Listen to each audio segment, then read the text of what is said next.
Only jumping in. West and Adapel already in the fray. 14 in this one compound. What more can you ask for? Yep. Aurora willing to contribute to chaos.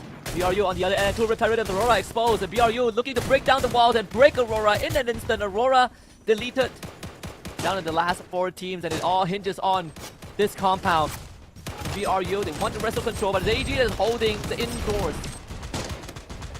Indoors, high ground, better position to be taken by AG Global as get high right now, MT49. There's no need for glue wall melters, there's no need for red side rhythm or valiant dashes. That breaks down a glue wall any time.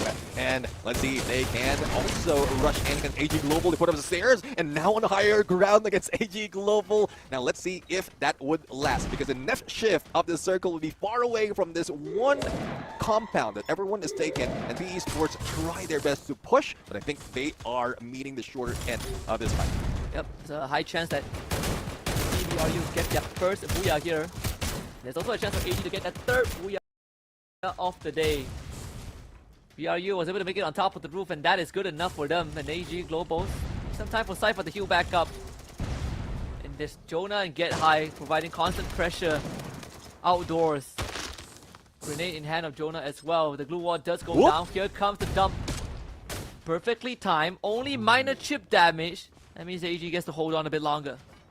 Yeah, exactly. I mean, AG Global, I think it's a glue wall, if not a time turner that has saved them. But we've seen the skills set up, the roster for the team, and I don't see often that they pull in a time turner. Steffi would be used right now for survivability, but they're still a few meters away from next phase of the circle. But there goes PE Sports out of contention. Brim United against AG Global. A battle of Thailand is now unfolding, and AG Global is breaking through. Now let's see if they can rotate, isolate Jonah, and this might be the start, but Barrows goes down first. Yeah, Cypher was able to trade Jonah back. Monster truck drift around the corner there as AG uses to relocate themselves. BRU now down in numbers. Cypher hops over, Get High and Wasana. Could split. Wasana finds the initial contact and wins out. Now they move on forward. Wasana has the support of his team. They need to focus fire down the members of AG Global, and that's exactly what they do. Moshi with the VSS support, and BRU surgically dismantles AG Global and finds their booyah. Yeah, I mean, it's tough right now. Going against one of the giants in this competition, Brim United. Let's see though if they've achieved what they have been aiming for, because so far from the beginning of this match they're trying to get that #1 spot. But now, I think with RQ eliminated early and only a few points remaining, they could have taken that #1 spot already. But that's just the Giants being Giants overall. The question though is, who will be team of the day and who will be top 12 by the end of this day? But I am loving how this is with Aurora Gaming raking up a lot of points. I think they're far away from a target from GOW. I think RQ still have a very, very good chance of becoming a team of the day. See the demo AG Global, 2 most consistent teams today, but it's good to see BRU, you know, stepping up. They had a slightly unfortunate map 3 and 4 where they were wiped out earlier than expected, but you see this game, this map 5, they were very, very meticulous with their movements. You know, they move with purpose, and the way they take these CQCs, sometimes really you forget how good they actually are individually. And to see them dismantle AG Global like that, is quite a treat. Yeah, exactly. I mean, I'm really, really loving how that final moment as well. And you were right, Lazar. Moshi was a game changer that moment, because he went for the flank, go for the backstab, shoot down those who were trying to erect those glue walls, and in the final moment, he swings, takes down Du before he can do anything. Before he can even get in view of our POV. And Moshi is always like that. CQC, he can use that sniper. Long range, definitely great on the crosshairs. So, yep, he is a game changer. I guess everyone from Brim United has been a game changer one time or another. Yeah, overall, BRU, the whole rule of thumb is, if you want to challenge them, you better not play fair. Work today is broken. We're all working in too many disconnected apps, and it's killing team productivity. But for the first time, there's a Work today is broken.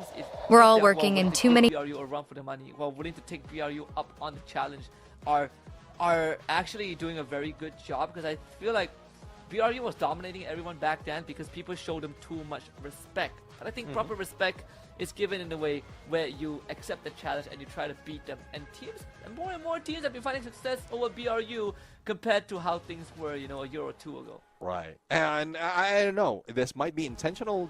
BRU might not be bringing all, like, they're all right now. But I guess it has yet to be seen. Are they hiding strats? Are they just warming up or studying their opponents?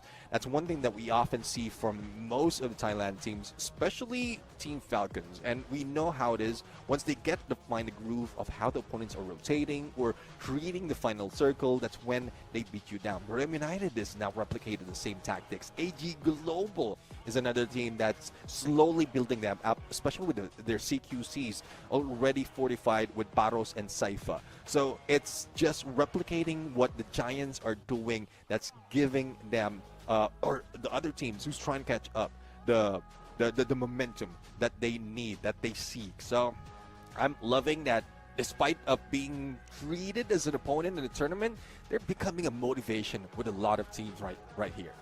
Yeah, 100%.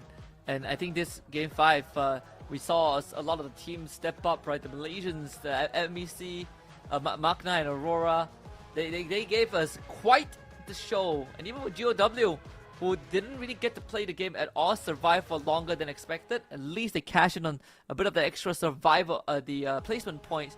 But overall, it's just Moshi as the match MVP. BRU didn't really have to do too much, didn't really have to show their fangs until the final phase of the game. But once they do, it was all cool, calm, and calculated. Well, definitely the sniper of the team, AWM, in hand is deadly from long range and final moment from that CQC. So we want to see more of Moshi in this fight, but game number 5 was something else. It is like from yesterday, I think there's so many instances we're in final circle and we still have 10 teams. Now this is slowly building up. Survivability is on them right now. Well, let's take a look. Azrael with 8 elimination, because he is doing quite well, and the motivation of catching or making sure that their top 12 is on them, and they are followed by teams who are not really needing that much of elimination.